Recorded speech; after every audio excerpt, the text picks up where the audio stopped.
Well, welcome back to the Sermon Craft Podcast. This is a podcast for communicators who want to become better and more confident in the art and craft of preaching.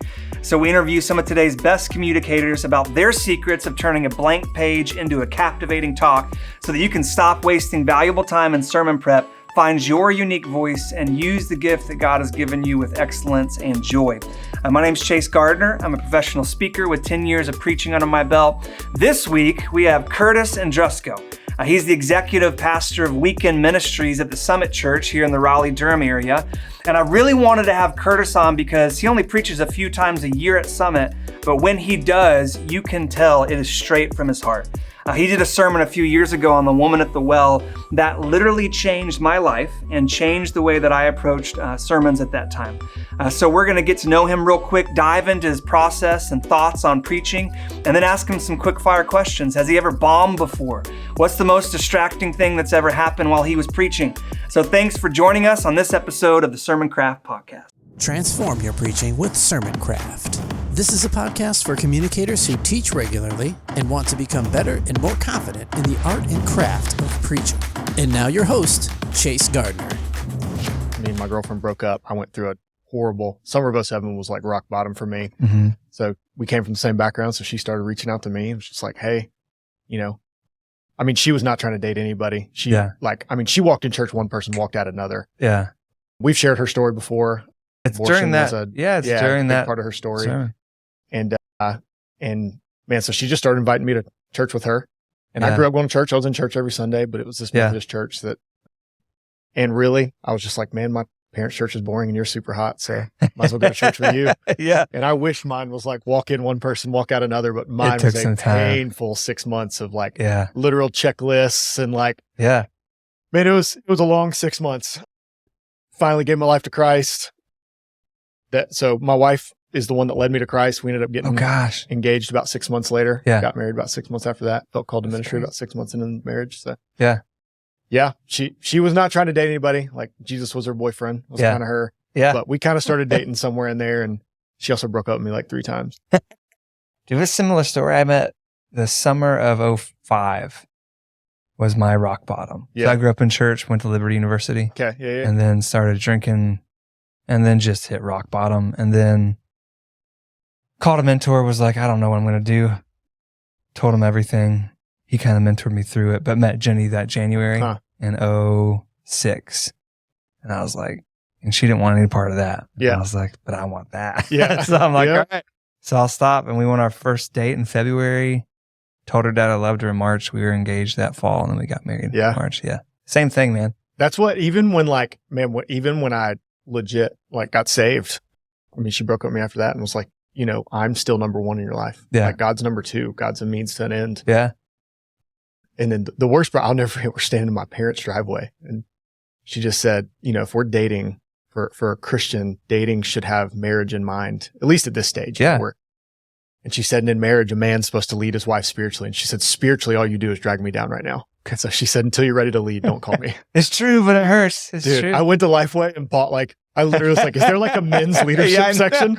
How to lead a wife. I found some book. Actually, it's funny. We went back to my parents' house this summer and I saw it.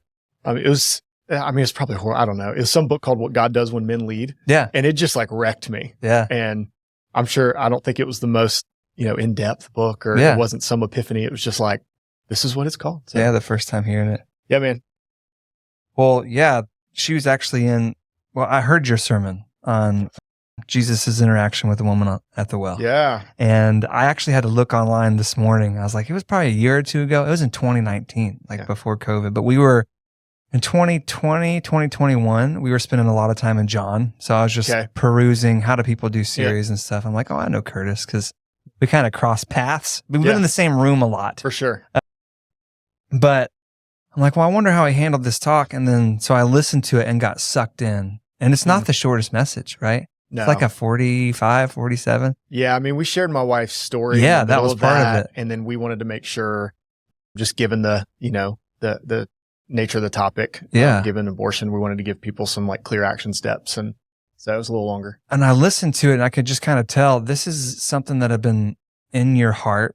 And you said it on stage, but for a year or two. Yep. And I actually flagged it. There's 10 or 15 sermons, I'm like, man, this is like the pinnacle of God clearly speaking through a human, not like charismatic personality or this dude knows how to work a crowd, but like there's some holy moments here, So I flagged it, and just the patience you probably had to have, because you probably like JD, who's the lead teaching pastor at your church, man, you could have done that 2 years ago, but you waited and you spent the time to kind of craft it. And you're also in a position, I was telling you as you walked in, where probably most of the people listening in are, where you don't preach every single weekend, So there's the campus pastor, there's the person that helps out with programming or helps out with counseling or helps out with who knows.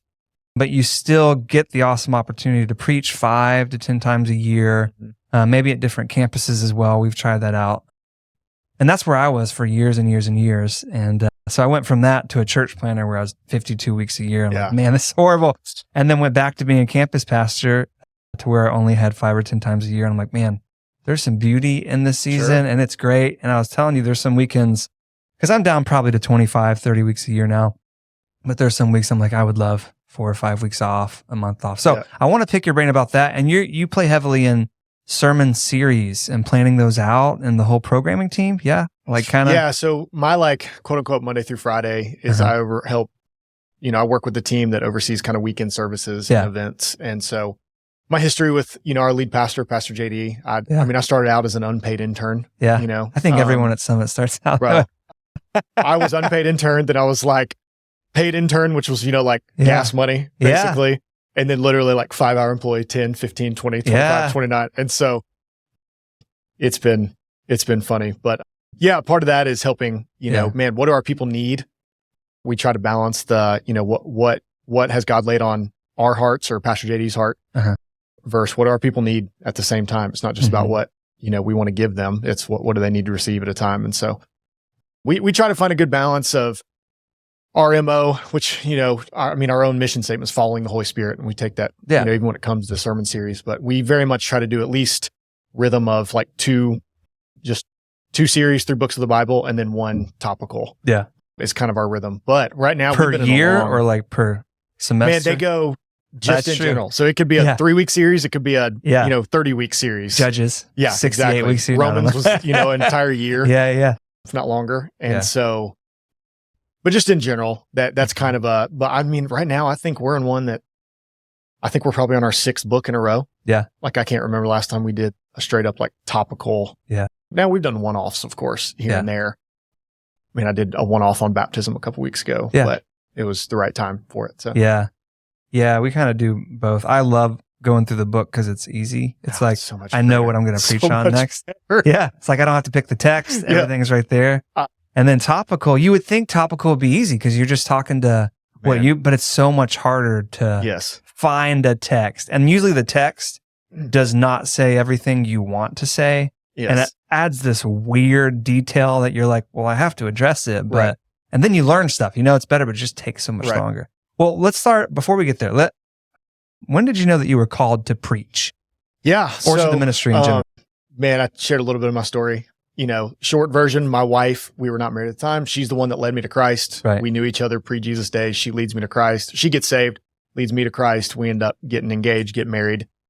About 6 months into marriage, man, this is going to sound like I made this up. We were, I had no intentions of going in ministry. That was not it. We were at a Hillsong concert in Atlanta. Yeah. It was this outdoor venue. Probably 50,000 people. And we were under this overhang and it was pouring rain. So just imagine like Hillsong's up there singing, pouring rain. I could not, there wasn't like a call to ministry. It wasn't some like Clayton King, has God called you into evangelist type. I don't remember if they were singing. I don't remember if some Australian guy was talking and I, just got emotional. I just remember sitting down at this concert and man, just feeling like it was me and God just saying, I'm calling you into ministry. I'm calling you to be a pastor and I'm calling you to preach. Yeah. And what's funny is we had a guy with us, me and my wife and a buddy of mine who had gotten saved about the same time I did. And I didn't say anything to my wife right then. We dropped him off. And my buddy got out of the car. He shut the door and I looked at my wife, wife of 6 months and said, hey, so I need to tell you something. I think God's calling me into ministry. Yeah. And she just smiled and she said, I know. And we had some mentors, a couple named Jerry and Kathy, older couple. And she said, I told Jerry probably about 6 months ago, And he was a counselor. He said, well, don't tell Curtis, like, you're not the Holy Spirit. Like, let God. And so, did what I tell every young guy to do, which is, hey, you think you have an idea what God's called you to? Just go say yes to as many things as you can when you're a young, no kids, no huge responsibilities. Like, man, do as many things as you can.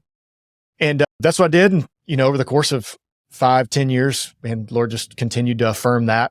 I remember doing a couple Disciple Now weekends just as a counselor, and was like, do youth ministry. Yeah. But I also had like high school senior boys.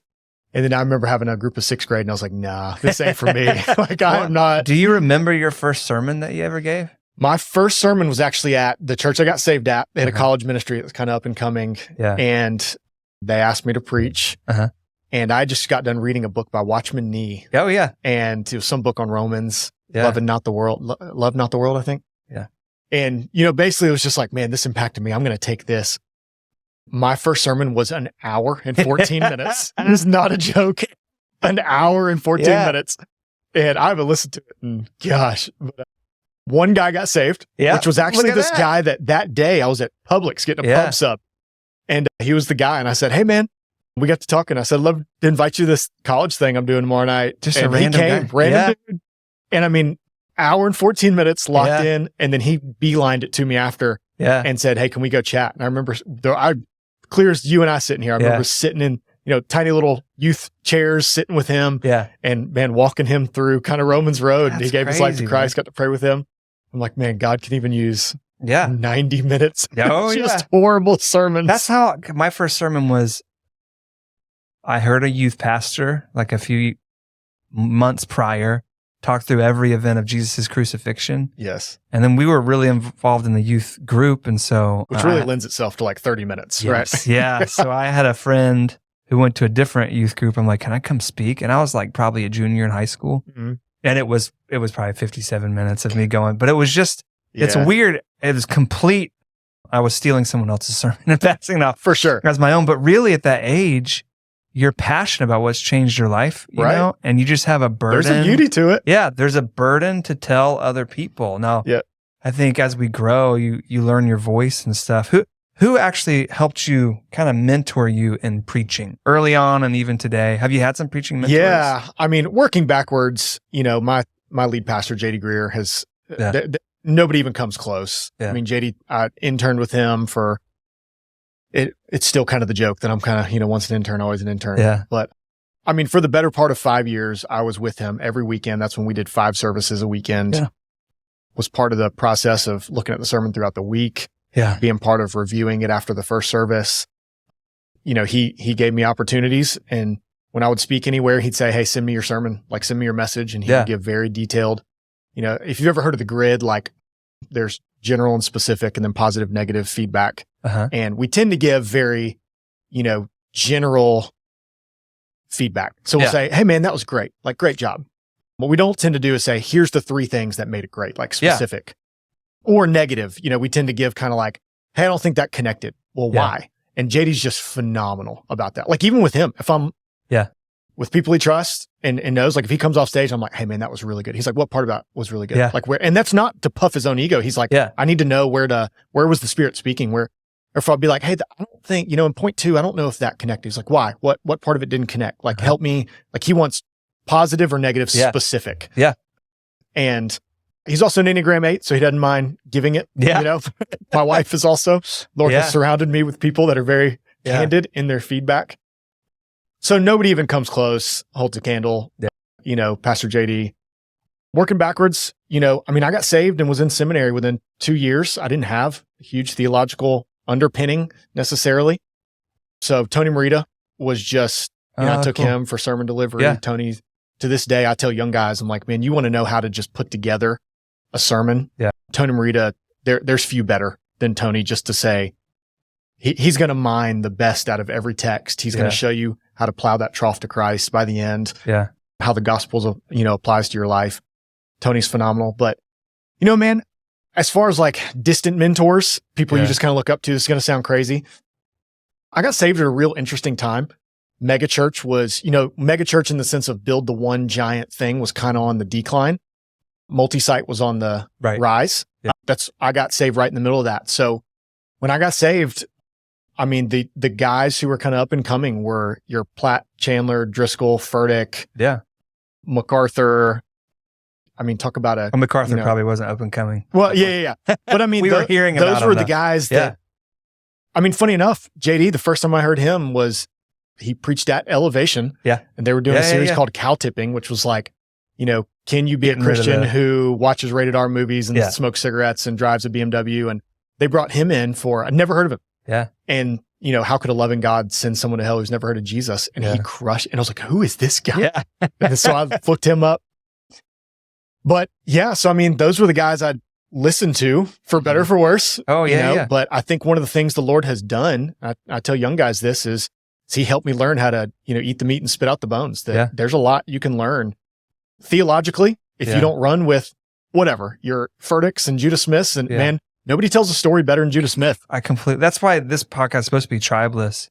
Like, I purposely, probably a few years ago, 3 or 4 years ago, I said, I'm going to listen to dudes that I've never, because I grew up the same way. I remember my Matt Chandler sermon playlist on the first gen iPod, like going through Luke and listening to it when I first got married and stuff.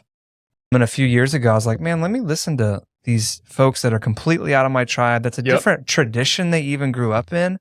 Even people I don't theologically agree with. And I think there's a difference. There's the theological training but there's master communicators in comics the same way. I listen to a lot of comics for how they start and how they end. And I won't tell you who, because I'm still a pastor. Yeah. But just connecting with the audience. I went to, this is so weird. You ever heard of a Prairie Home Companion from NPR? No. It's an old school radio show. It used to be called Live something, when it changed. GK was a part of kind of the Me Too movement, unfortunately, the guy, Garrison Keillor. But I went to go see them live, and he would just tell these stories from Lake Wobegon, and he's like a 70-year-old man, and it's NPR. I'm surrounded by 70-year-olds as well. I'm like the youngest by far, but he held the attention of the room for like 35 minutes, and it was an auditorium size. And it's like, so that's cool. You can listen to as I encourage that. Listen to people outside. Yeah, I'm captivated by just good homiletics, good oratory skills. And that's. I want people to read and listen widely. Yeah, man. You they talk about with like an athlete, like what's the best athlete, like the Kobe Bryant mentality and the LeBron James, athleticism, and the Michael Jordan, like all kind of piece it together. This Steph Curry shooting arm. I'm like, that's what, like, dude. You want to know how to do a good intro? Go listen to Andy Stanley. Yeah. Listen to the first 5 minutes. Yeah. Everything he teaches, you're going to be like, I need to listen to this. The tension. I don't know why. But this is going to make my life better. Yeah. And, now what you do with the rest, take it or leave it. Eat the meat, spit out the bones with whoever. But man, listen, read widely would be, if I had any advice for young guys, it'd be that and learn how to discern that without losing your theological convictions, obviously. And eventually you find your voice, because there's, early on, I would say what I call it chunking. So I'd be like very early on where I'm like, oh, Chandler talks to that and Piper talked to that and Stanley talked to that. And really it was chunks of other people's thoughts. Yep. And actually, so my context in my church, definitely a lot of Christians, but people from lots of different denominations. And on any given day, I mean, we're going to have a lot of people that this is their first time in church or baby Christians. So I actually get really uncomfortable standing in front of a room of pastors. I'm like, this is not my normal deal. Like, I need some people just smoking outside and coming in and like, accidentally cussing when they're talking to me. That's what I need. But early on, one of my good friends, his son poked him and said, why is he yelling at me so much? Because I was impersonating Chandler. Yeah. And slowly I've learned it's just rep after rep after rep. How long was it until you found out your voice? Man. So I got saved in 2008. Yeah. Preached my first so I preached at college. My first Sunday morning sermon wasn't until 14. Yeah. Actually, Ryan Brooks, one of our church planners out in Hillsboro. And so I've been preaching less than 10 years. Mm-hmm. I would say in the last 2 years. Yeah. I have found, and so I say that I've felt like I did for a while. Uh-huh. Again, my wife, who is one of easily God's greatest gift to me on this, this side of heaven. And one of the gifts she gives me is candid feedback. Yeah. And it's really been the last 2 years where she'll say, that was you. Yeah. Up to up to that point, she'd be like, there's sections that are you, and she wouldn't have the language to say it. You know, somebody like a JD would be like, hey, I could tell that part of your sermon. Yeah. You got that. Like, I don't know if that was the illustration you got from, you know, Chandler, but you sound like Chandler. Or that part sounded heady. You got that from Keller, didn't you? Yeah. Or that part was a good story. Did you get that from Furtick? Like, it was like stuff like that, you know, where he could actually point out, because he's in the evangelical bubble, right? Oh, yeah. My wife, if you look at his, because I have access to a lot of his sermons in the past in his research database, he gives it to church planners. Yep. And a lot of times I'm like, because the research is there, and then you see JD's sermon, and you can see pieces of the research there. So that's how he thinks through it as well, you know? For sure. So, yeah, it takes a long time. Yeah. I mean, you're talking almost a decade of preaching. Yeah. And I did it just last year. We actually went through Daniel, and I have a very unique voice. I mean, the guy, you know, Chris Popolaro at your church as well. Yeah. Like he said, he would just come to Asheville and be like, you're so different. You're just weird. And I'm like, I know. But we went through, it was 1 Peter, and I was listening to some guys on 1 Peter, and I got a little bit into the culture war aspect. Yeah. I kind of like something that I wasn't that comfortable saying, and the guys on my teaching team knew it. And they're like, because we actually do a run through before I actually get up there. Yep. And thankfully they spoke, and they're like, that was not you at all. But it takes so many years, not just for you to learn, but for the people that are close to you. Yeah. And it's so much different when you do something completely in your own voice. Man. As opposed to. If you had, I think it's the greatest preaching book of the last 10 years. Yancey Arrington's Preaching That Moves People. Yeah. Is, funny enough, I recommended it to JD. He read it. And then like a month later, he texted me. He's like, hey, have you heard of this book? It's incredible. Thanks. Check your text, buddy. Right. Jason Gaston's actually the one that recommended it. Yeah. I mean, phenomenal book. One of the things he talks about is, you know, as preachers, we spend so much time trying to focus on the things that are our weaknesses. Yeah. When really, if we would just press into our strengths. Yeah. And so like, if you're not a funny guy, dude, don't try to be funny. Yeah. Like just leave it, because it's awkward. Yeah. Like you're not funny. Yeah. You know, if you're not a, you know, phenomenal storyteller, man, tell the story as good as the text tells it. Yeah. Like get a little better, but man, lean into your strengths. Yeah. Like, you know, Tim Keller, he doesn't have a huge emotional bandwidth. No. Right. And so he doesn't try to have that. Yeah. It would be weird. It would be disingenuine. And just that, there's like freedom in that to understand, man, this is who God has made me. Yeah. And one of the things in that book, he says, you know, it's better to give your people a good version of you than a bad version of somebody else. Good. And I'm like, yes, and it's taken me a long time, I think, to figure that out. And to some degree, we'll probably be figuring it out for the rest of our lives, right? Yeah, I think it comes back to that sermon that you did at the woman at the well. That was just, God had placed that message in your heart. Now it's hard to, I have a few like that. There's 2 or 3 I haven't shared yet. And they've been 5-10 years in the making. So you can't do that every weekend, I know. But there is something to it. I think my best sermons are where it's just me and the text. And I'll consult a commentary if I'm like, I don't know what this word, like Chaldeans in the book of Daniel. I'm like, is that a race? Is that a job? I don't know. I have to look it up. Is it like, it's like a Stromboli, but not? But the more I spend time alone with the text and just me, and that's the bulk of it. And I use other people to help kind of just add the sprinkles on top, where it used to be, I think, early on, everyone is the bulk is someone else. Yeah. And you use yourself. Yep. Well, take me through, let's say, hey, JD comes, I want you to preach, I don't know, on some certain topic, or here's the text we're going to be in. How do you go from a blank page to actually crafting something like this? Because all my guests bring in a manuscript. So I was telling Joe, our engineer, that I think preachers are like, they have coaching trees. So like the JD coaching tree, you can actually see the outlines are very similar. Right. And people that come from my church, we have the exact same outline as well. But how do you go from something blank to something that looks like this? Yeah. Man, you hit some of it.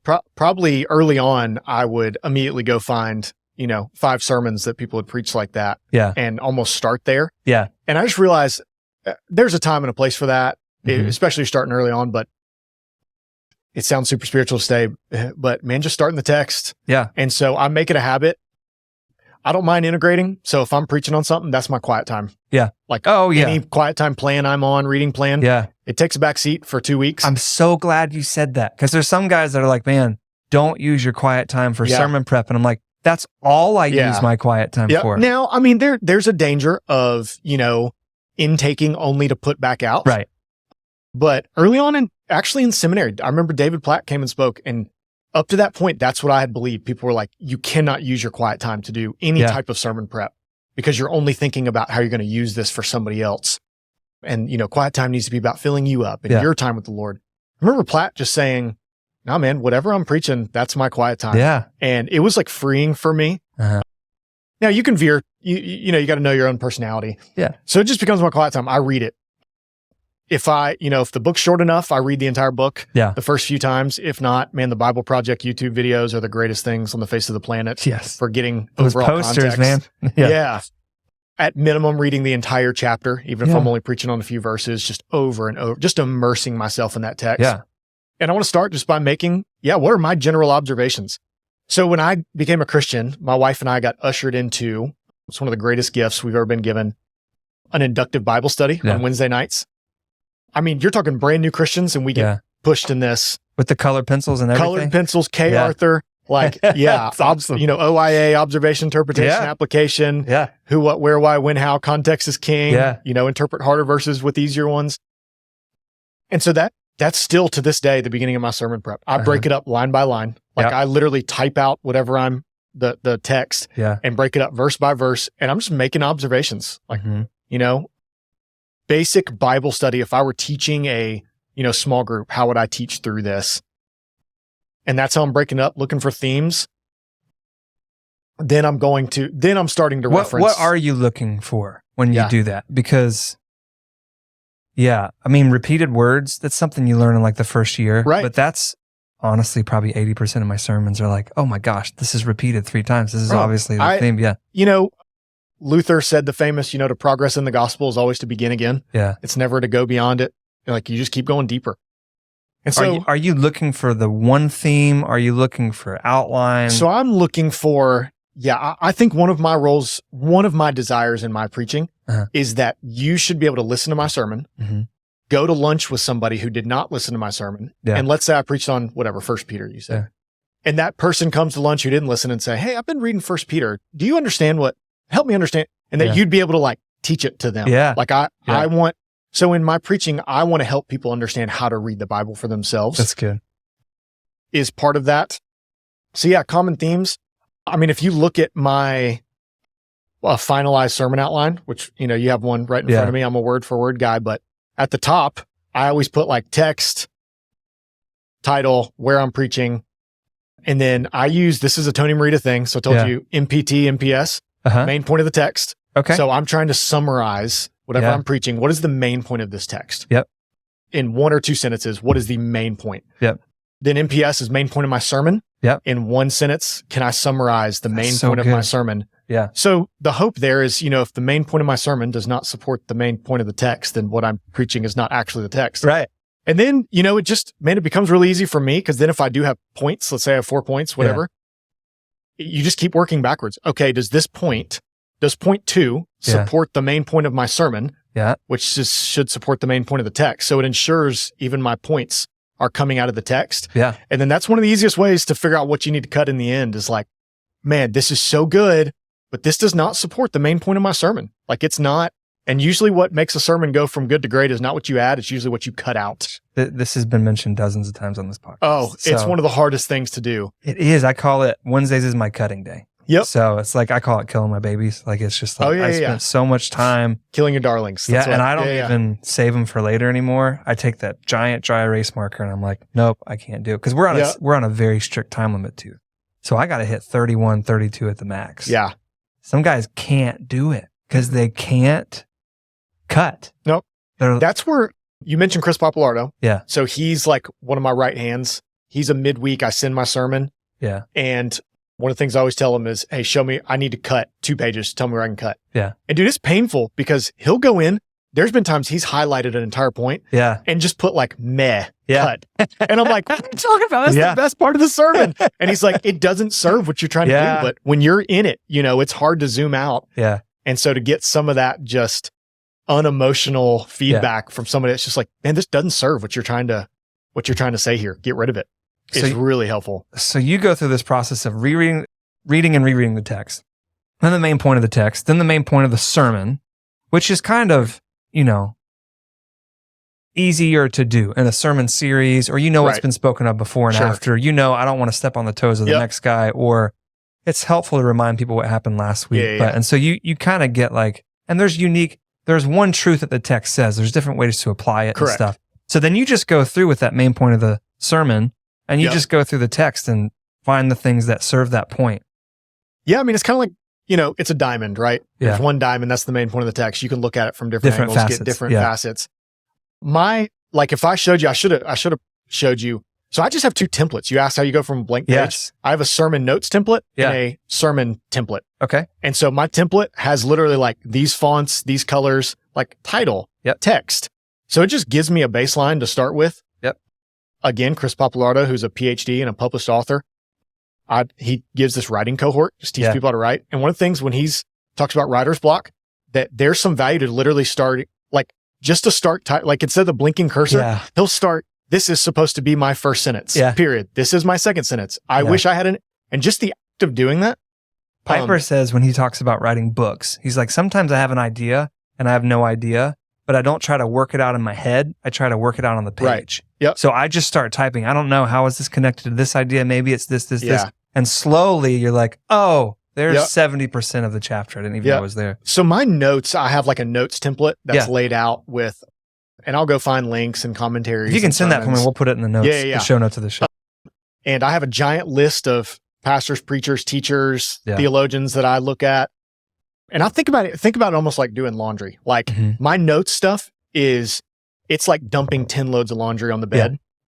And then what I'm trying to do in that is literally just sort it. Yeah. It's overwhelming as a pile. Like, here's shirts, here's socks, here's kid clothes. Like, and then I'm starting to pick out like, okay, that's a good theme. I like that. I like that. And then then I'll pull up notes and like all my notes and then my blank sermon. Yes. And then I'm like moving stuff. Yes. Yeah. And then crafting it, putting in my words. Yeah. And, mine's pretty methodical. Like, mine's kind of too. And there is an art to it. It's when you start to put it in your own words. Right. And, well, first off, do you pre-research? Because I have a notes file where I know the 30 next sermons that I'm coming up with, and probably multiple times a day, let me just research that. How does this person, and I'll stick it in that notes file. Do you do that? Or? Yeah, I mean, I have a, fairly robust, as a preacher, I feel like you should always be. Yeah. So here's my theory. There's people that are brilliant. Yeah. There's only two types of people. There's brilliant people. Those are very few and far in between. I'm talking like, you can ask any topic and they just off the top of their head. Yeah. Then there's people that know how to research well. Yes.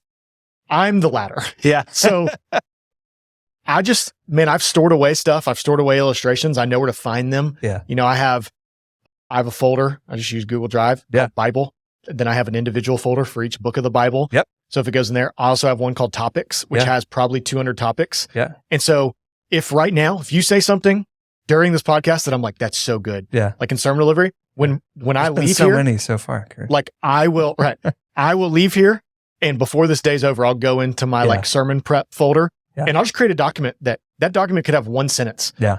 Or if I read something in a book that I'll create a document that might say, see page 122 on this. Yeah. And that's it. It gives me some. I have so many emails to myself when I'm driving. Right. It's just like, oh gosh, I'm listening to the radio. I don't know. Alistair Begg is in like 1 Peter 2, 13-minute mark, I guess. And that's it. And then I'll go back and research it and stuff. I think I've actually put a lot of stock in, if you can do this weeks or even months before when you're preaching, just read through the text and start thinking about it. For some reason, I believe this. I think the brain digests and kind of does work behind the scenes. And there's sometimes where I'm doing the work, I'm reading about it, I'm thinking about it, and slowly I just go to type and I'm like, oh, there's the obvious outline, So there's something about giving your heart, your soul, your brain time to digest it. We'll ask Andrew Huberman one time to do a podcast on that. What are the chemicals that go? But no, I mean, you think about it. You asked me to talk about my wife right now. Yeah. Why do you love your wife? I'll talk for 30 straight minutes. Yeah. And I think that's how it should be with pastors, right? Is, man, here's a text. Oh man, here's the glories in this text. Yeah. You almost don't have to strive for, I don't know what to preach at all. Yeah. If anything, you should be, there's so much I want to preach that I'm having to take away.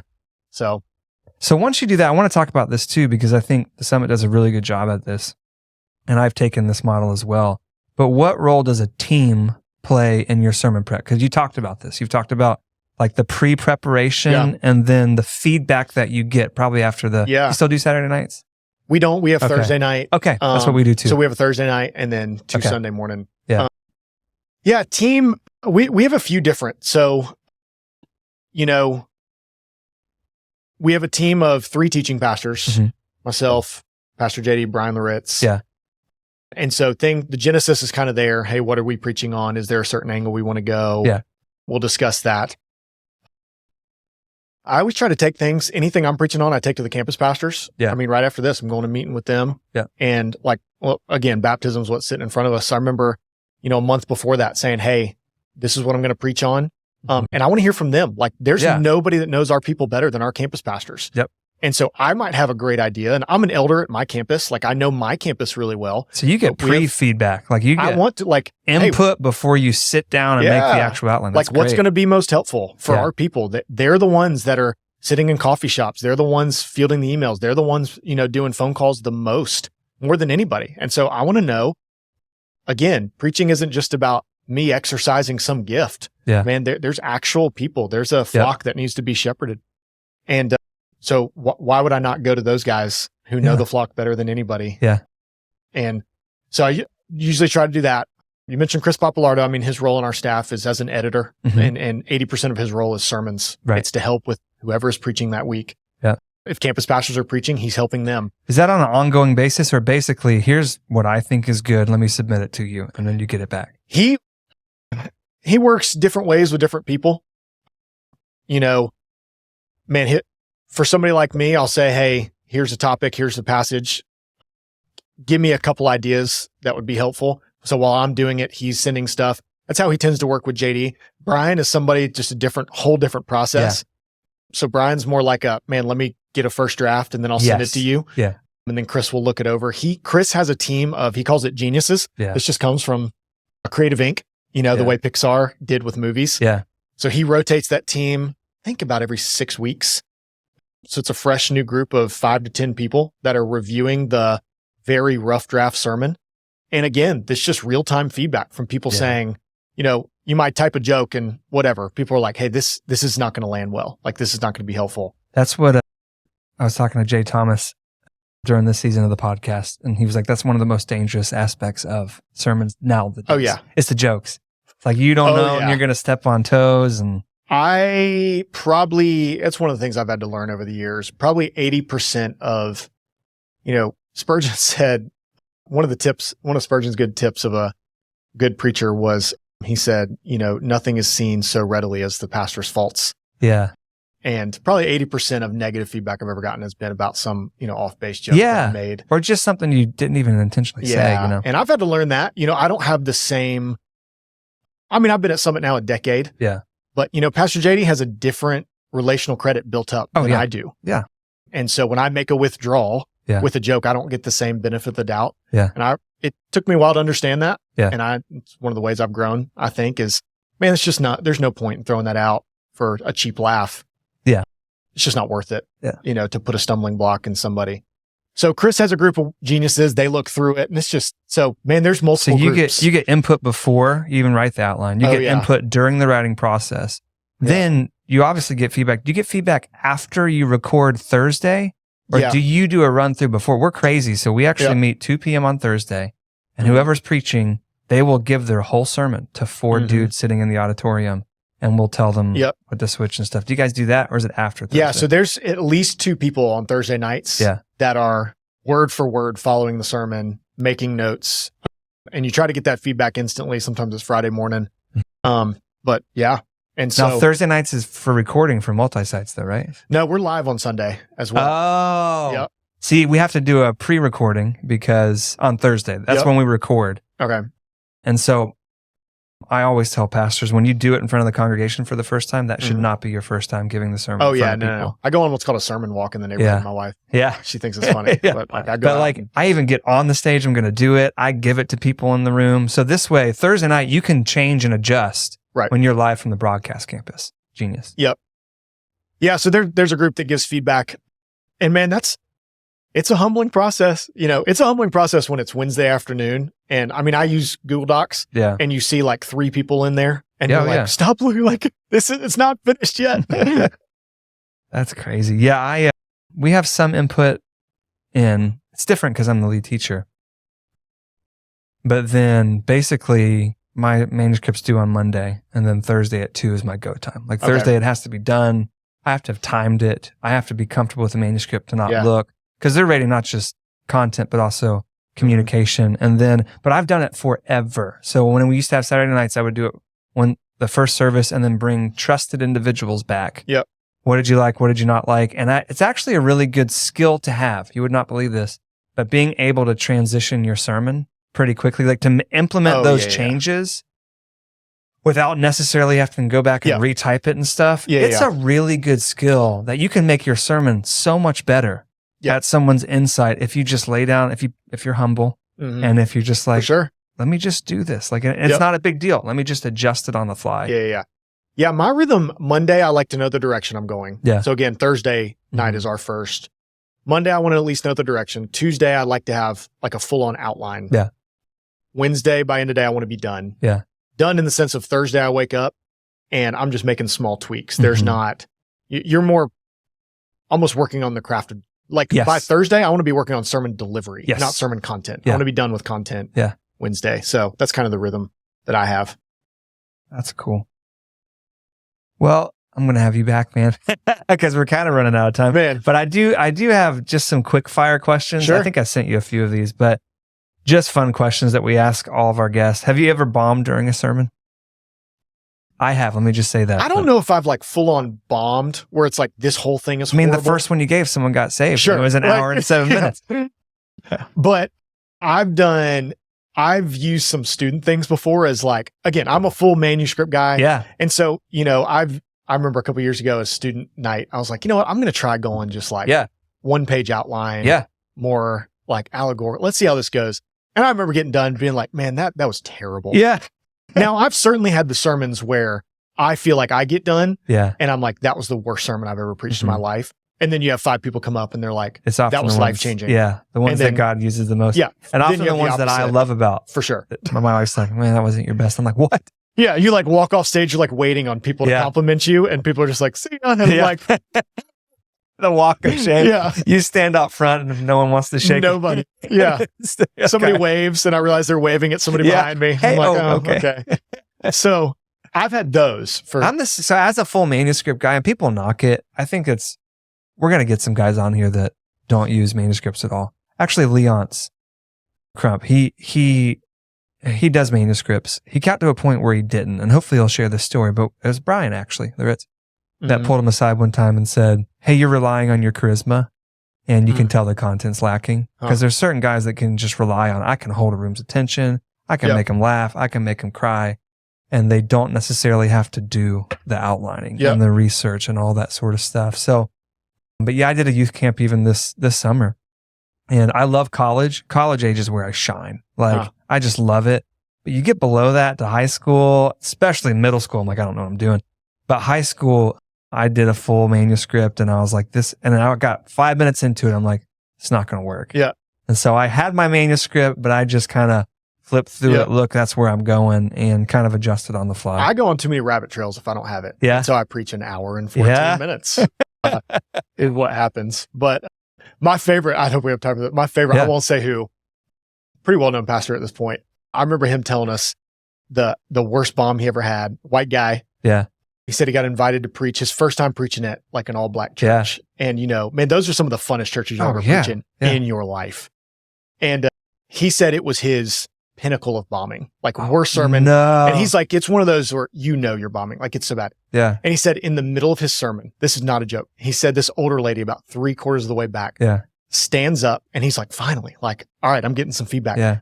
She lifts her hands, looks up and says, dear God, please help this white man preach. And then sits back down. He's like, I've never felt worse in my life. Oh, gosh. Did it get better or no? No, he said Did the Lord come? Okay. He said it was awful. So I haven't had any of those, thankfully. But dude, I mean, everyone has down ones. I bombed at a college when I was church planting in Nashville, and I got off stage, and Jenny's like, "What in the world happened to you?" But it really was, I was trying to take a 40-minute sermon and make it into 20 minutes or something like that. So it happens have you, what's the most distracting thing that happened to you in the audience? No one stood up and said, help this. No, I haven't had that. The most distracting, I had to think about this. There was a few years ago, we had a weekend where, at least at our campus, we have like an MD, usually a music director on keys, who's kind of directing the band. Yeah. He was out that week. So our main worship leader, who's like with a guitar, was having to run everything from his computer, basically like just the way we're set up. Short version, I'm up there preaching. He left his computer on stage and our sound guy messed something up and put the computer in the house. Oh, so no. in the middle of preaching, like over the house speakers, a FaceTime call. Oh, a FaceTime? Like our worship leader's wife FaceTimed him. Oh, gosh. And Is so Curtis you hear really this speaking? FaceTime. Oh, gosh. Okay. And like in the video, you see on my face, like I reached for my phone, which isn't even in my pocket because I can't preach with my pocket. I can't have anything in my pockets. It's a weird.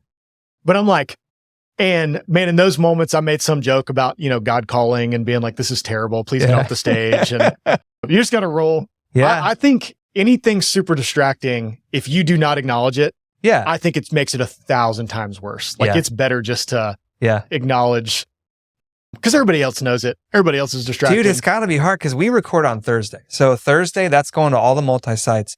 Ain't no other time a camera's on me that's going to be recorded. And so, and it seems like we've had emotional support animals. We've had cats crawling around. Gosh. We've had a dude, sweetest family, but he has an emotional support lizard. And it wasn't me. It was actually our lead pastor. Lizard? Yes. That's amazing. And a bearded dragon. He used to be this big, but apparently he's grown much larger. Oh, yes. And he was making lizard noises the whole time. And they're always on the front row, but you just have to be like, okay. Mm-hmm. And there was a lady a few weeks ago who wanted to record the first 15 minutes of my message with her cell phone and the flashlight on. Yes. And she was like, third row. And I'm like, okay, well, we just got to keep going. Well, the glory of the Lord shining upon you. Have you ever, and this can be a yes or no question, have you ever accidentally cussed or had like a gaffe when you were on stage? I've not cussed. No, thankfully. Not like, so my worst not like I cussed so much that it just came out, but I said that word wrong. Yeah, no. Like the Lot pitched his tent video. No. I haven't had one of those. The worst I've had was actually this summer. I was doing a student camp. I like to do at least one student camp a year. I mean, you talked about, man, it's a skill, and I think it's a good skill. Pastor JD and I were just talking about this, that like if you go speak, my kids are at if I go speak to fourth graders, like there's an art to forcing yourself to, I've got to preach this to fourth graders and I have 15 minutes and I have to keep their attention. Yeah. But most time you get done with those messages, you're like, I could take this and blow it up and make it. Yeah. Because it forces you to kind of put the hay at the bottom where everybody can get to it. We're student camp, and whenever I'm out of town, our kids do not sleep in bed with us. We have 4 kids, 9 and under, never have. But when I'm out of town, my wife will usually let one each night fall asleep in bed. Yeah. And my middle daughter, who's sweet as can be, I was about to walk into night 2 of camp, and I get a voice note of her praying. Mm-hmm. And she's just praying praying for, and she's 7, God, please help daddy, help people get saved, help these students. Yeah. And so I walk in and, part of my intro, I'm just like, hey, man, these counselors look around, a lot of these kids are there. They're just, so I'm like, these counselors have been praying for you. They love you, man. They're here for you. I'm like, they've been praying for you. I was like, in fact, my daughter just sent me a voice note. So I'm trying to explain, I'm like trying to make this like a good moment. And what I said was, my daughter was in bed with my wife and she sends this. And somehow it was one of those like, what is happening? Stop talking. I was like, my daughter sent me something because she's in bed. I was like, my wife didn't send me something from bed. I was like, my wife sends me stuff from bed, but that's not for you. And I was like, wait, no. I was like, when she does, that's only for me. And it was one of those like, that's the line. I was like, what am I saying? Stop talking. But even for me, I was like, just, in your head, you're like, shut up, it's Curtis. High schoolers for some reason. I was teaching on high school. Yeah. And it was high school camp. So they're done. Yeah. They're just like, I was teaching on Daniel. And I said something that I used to have a friend that worked on staff. Joe, you would know him. And he was just the the unknown euphemisms or stuff you would say that could be taken dirty. I have no idea. He was the barometer. So if he was chuckling, I would actually do a little tick mark in my notes and I'd have to go to him. Hey, what was dirty about this? I don't even know. And he'd explain it. You're like, oh, I gotcha. You know exactly who I'm talking about, don't you? But I said something that I didn't mean to. And we have 2 high school rows at one of our largest campuses, and they start laughing, and it kind of, And then I tried to fix it and said something worse, and I'm just like, and I got to keep going. So happens to everyone. Have you ever before we wrap up, you ever dealt with anxiety, with depression, anything like that? Yeah, I mean, that's a heck of a one to end on. Yeah. I don't know if you're talking about a lot of people do, but. So, man, growing up, pre-Jesus days, I had like I'd have bouts of like low-level depression. Yeah. I've realized what's interesting is I'll still wake up.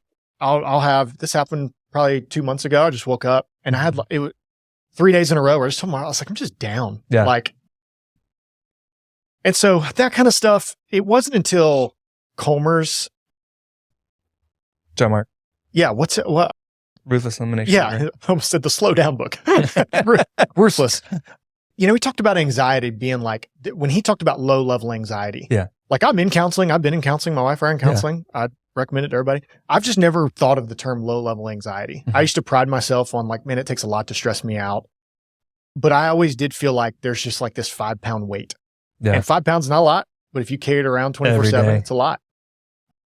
And so when it comes to preaching, I think one of my spiritual gifts genuinely is a version of faith where I truly believe that God's word will not return void.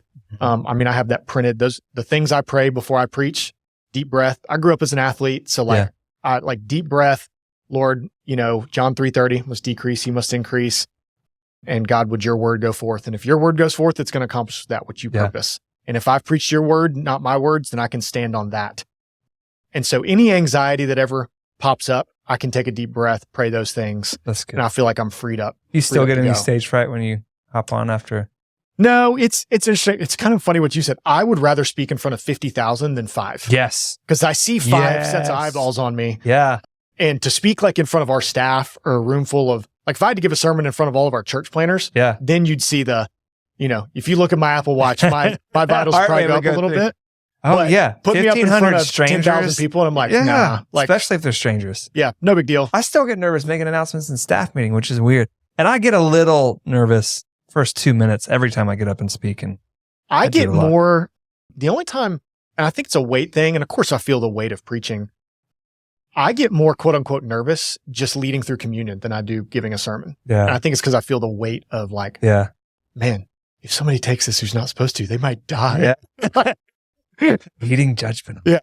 So, well, what advice would you have for just pastors that are up and coming or pastors that are in your seat that are doing this 5, 7, 10 times a year? Maybe they want to do more, maybe 5 as much as they can. Just 2 or 3 parting words.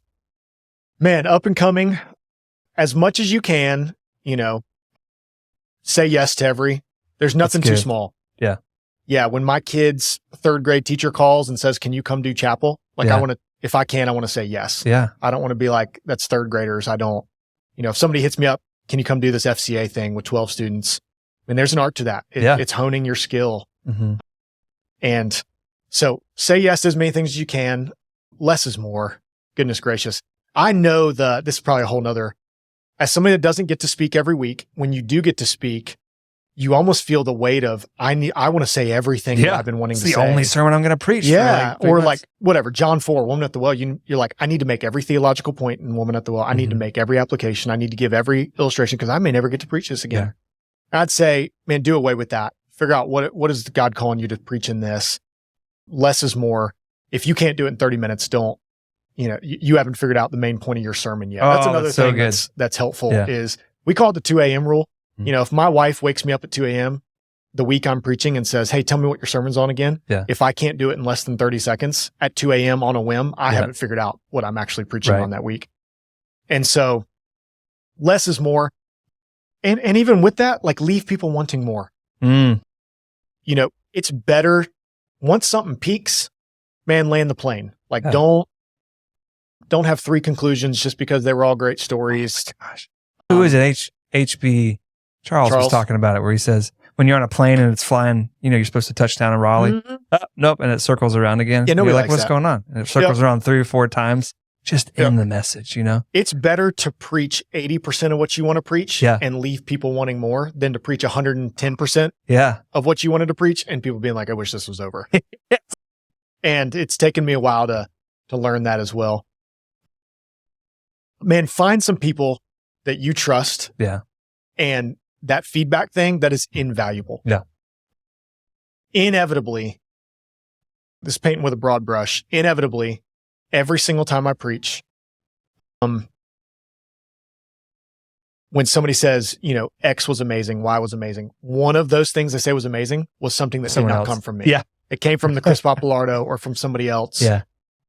I used to reference those, and like my good friend Aaron was telling me, and now I just dropped it because like I would be saying that like 5 times every day. Yeah. Like, man, find those people and then find people that you trust to, man, if you have a pastor mentor, if you don't, man, reach out to somebody. Yeah. A lot of these folks are willing. Yeah. Like I have 3 sermons sitting in my inbox right now from people that are preaching at like cohorts or a youth event and are saying, hey, do you mind looking? I love it. Yes. Like, yeah, man, it's nothing for me to spend 45 minutes. And part of it, this is what we do. So they think it's a huge waste of, or like a huge time suck. I talked to a guy Monday this week, and he's doing an offsite. He's doing a session for a little conference. And he's like, here's the text. What would you do? And I'm like, let me think about it. And then 15 minutes later, I'm like, here's the 3 points that I would work it. And I would probably take this angle, just looking at that. And he's like, how'd you do that so fast? And I was like, well, it's what we do. Man. Like this is the gift that God has given us, and we can do it pretty quick. Now that I couldn't write the whole talk, that would take a long time. No athlete, like it would be absurd if you're a quarterback to not have a throwing coach. Yeah.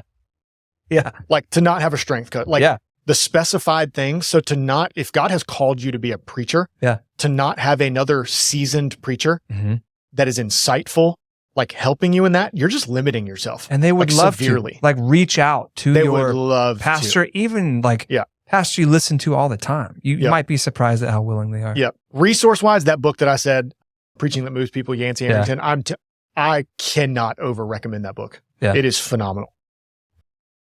Yeah. Well, thanks for being on, my friend. Thanks for having me. We'll have to have you back. Blast. Yeah. Thanks for listening to Sermon Craft with Chase Gardner. Available to download wherever you get your podcasts.